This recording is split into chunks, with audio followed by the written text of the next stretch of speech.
kalapatids. Ako po nga po pala si Ralph Eugene Fontanilla, Eugene Puncher ng Baler Aurora.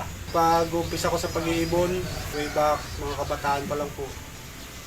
Yan, nag-aalaga na po tayo ng ibon na native. Sa mga nagkaroon ng kakayahan na tayong makakuha ng mga pangkarera, ito ang mga nakuha ko. Sir, paano pagpili nyo sa breeder para ma-achieve mo yung mga ganyang palabas ng panlipad? Basta healthy lang sir, kondisyon sila. Kahit wala na pong kung sino lang mapusuan ko na pagparisin, sino po pinagpaparis ko.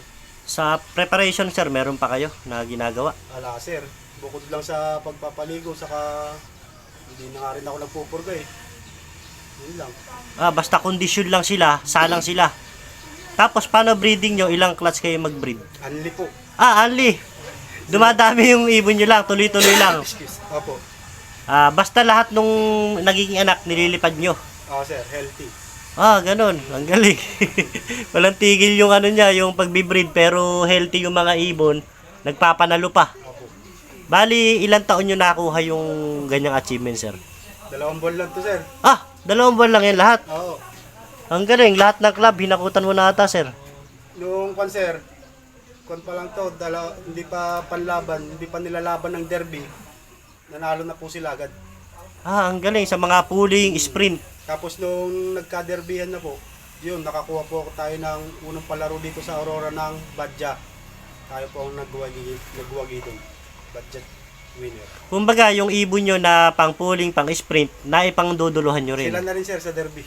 Ang galing. Tapos ang hirap pa ng laban dito. Opo. Kasi puro bundok, palibot ng bundok, di ba, sir? Bulo-bundo ko sir, sa kapag umulan na, yan, kahirapan na. Paano nyo nagawa, sir, yung ganyang achievement, sir, sa mga panglipad nyo? Walang sir, observation, saka dapat healthy ang ibon na hindi nagkakasakit. Goods na po yun. Gaya sa mga training, sir? Araw-araw sir. Araw-araw talaga. Araw-araw ako nagtitraining sa norte nun. Ilang beses sa isang araw? Isang linggo po araw-araw po mga linggo.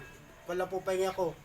Mga Sabado ng gabi o kaya linggo. Yun ang pahinga nila. Yung Sabado na yon, pahinga yon, o kaya linggo. Opo. Pero yung diretsong araw-araw, tos ka ng tos. Tos po ng tos yun. Yun yung ginawa mo para maipanalo mo lahat yan. Sa 50 kilometers po yun. Sa conditioning naman, sir, paano ginagawa nyo sa mga ibon? Tamang patuka lang sir, saka pagbigay ng mga herbal.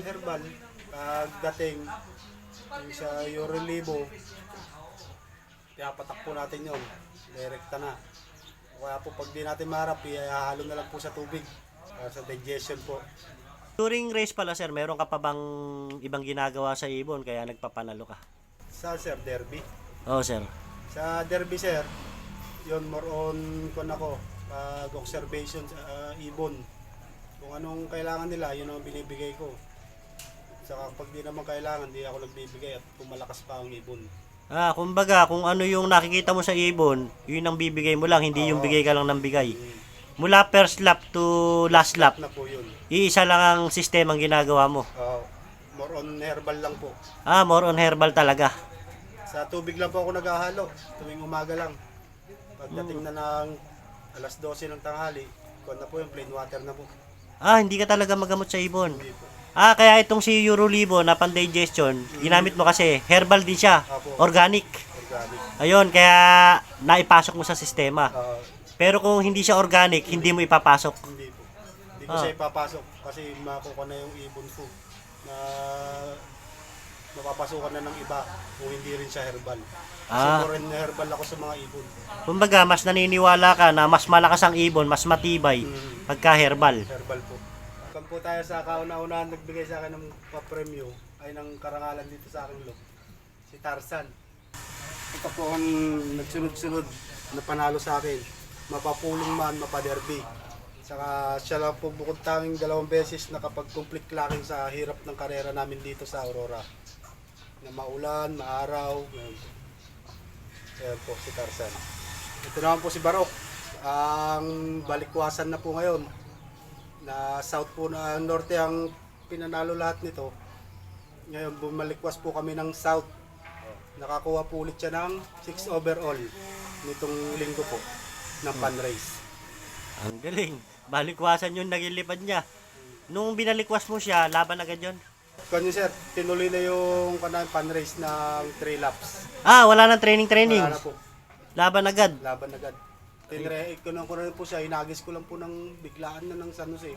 Kaya naman po, di laban. Ah, kumbaga, tinos mo muna ng isa. Oo. Nasa ganun, may markings lang kahit paano. Ang galing. Kaya naman po. Balikwas, north to south. Ayun, nakapanalo pa yung ibon ng 6 overall. Tapos, napansin ko dyan, may 4th and 5th overall pa siyang panalo. Oo.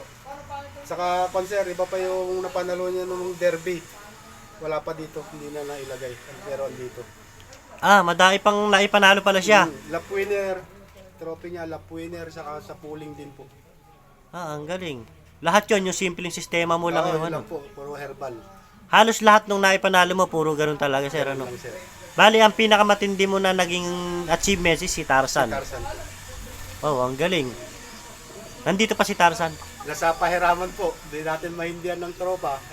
Nahiram. Po, nung nag-overall po siya ulit. Papakilala ko naman po sa inyo si Badjaw. Kaya po Badjaw pinangalan ko sa kanya. Siya po ang kauna-unahan nanalo ng Badja rito sa amin na palaro sa club ng Appa. Ito po ang aking ibon na si Badja. Badjaw.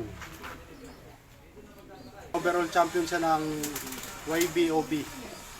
Ito naman po si Undertaker, ang ibon natin, na 3rd overall ng sprint race.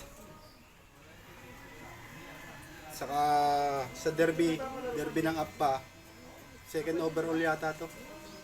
Yun po mga kalapatid, sa gusto pong mag-abil ng panimulang ibon at kailangan pong i-out din ang ibang ibon ko mga overall, tayo po ay abroad. Kung sino po may gusto, kontakin nyo lang po si Sir Kamulawin at mabil nyo po itong ibon. Murang-mura lang po yan, panimula nyo po para masubukan nyo rin po ang linyada po natin dito. Saka ibon lang po ha, huwag nyo na pong kukunin to. Remembrance na lang po para sa akin. Yun lang po, maraming salamat po.